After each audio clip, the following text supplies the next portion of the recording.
Meron nga pala tayong pinuntahan na isa sa mga pinakasulit at masarap na kainan dito sa lugar ng Tansa, Cavite. At eto nga pala yung King Sushi Bar. Bagong bukas nga pala ang restaurant na ito at nagsiserve sila ng masasarap na Japanese food na siguradong babalik-balikan. Isa nga pala sa mga maipagmamalaki ko rito ay yung kanilang mga sushi. Sobrang fresh, maayos ang pagkakagawa at talagang sulit sa bawat subo. Sa dami ng choices nila, mapapaisip ka talaga kung ano ang uunahin mo. Grabe, solid talaga itong kainan na to. Perfect sa pangpamilya, pambarkada o kahit solo food trip lang, kahit mag-isa ka, hindi ka mabibitin. Hello sir, good afternoon. Ano nga po pala yung mga sinab nyo po sa akin? Ito lang na ang sinerve po namin ay kadalasan ay egg pera roll, egg volcano roll, grilled salmon, also na bingo smoothie, cucumber smoothie, edamame, chicken katsudon,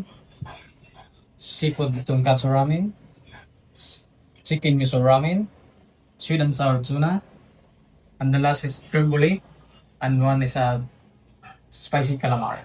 So lahat lang to sir is kadalasan ng mga in-order po sa inyo. So bali bestseller nyo po itong sinab sa akin, no? Grabe guys, sobrang daming masasarap na pagkain dito. Di mo alam uunahin mo. Bukod nga pala sa masarap na pagkain, maganda nga rin pala yung kanilang dining area. At open nga din pala sila for delivery. Libre nga lang din pala yung kanilang deliver dito kapag malapit lang kayo sa kanila. At nga pala guys, may mga papromo nga din pala sila. I-check nyo nga lang din po pala ang kanilang FB page. Sir, ano nga po pala yung location nito? Ang location nila ay punta lang po kayo sa Sanaha Mayor, Unit 206, Tansa, Crazy Road, Tansa, Cavite.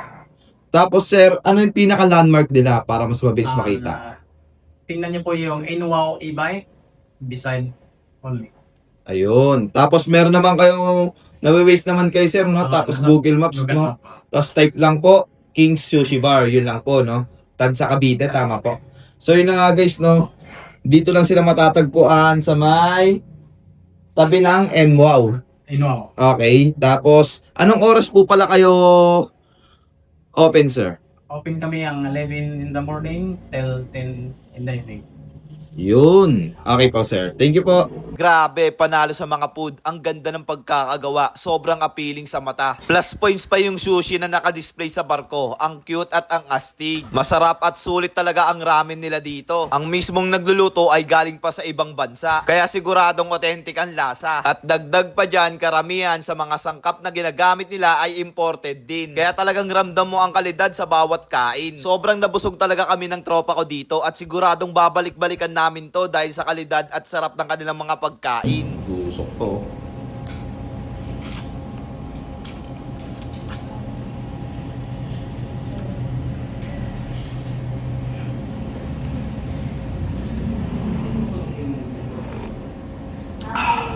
Sarap.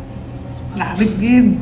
At ayun na nga din pala guys, hanggang dito na nga lang din po pala tayo. Kung nakukulangan man kayo sa impormasyon ko, ay ilalagay ko na lang po sa comment section. So again, this is Ajak TV. Thank you for sunshine, thank you for rain, thank you for joy. Ingat, salamat, bye-bye, ble. Kay sarap talaga kumain dito sa King's Sushi Bar. Let's go, let's guys go. I love you all.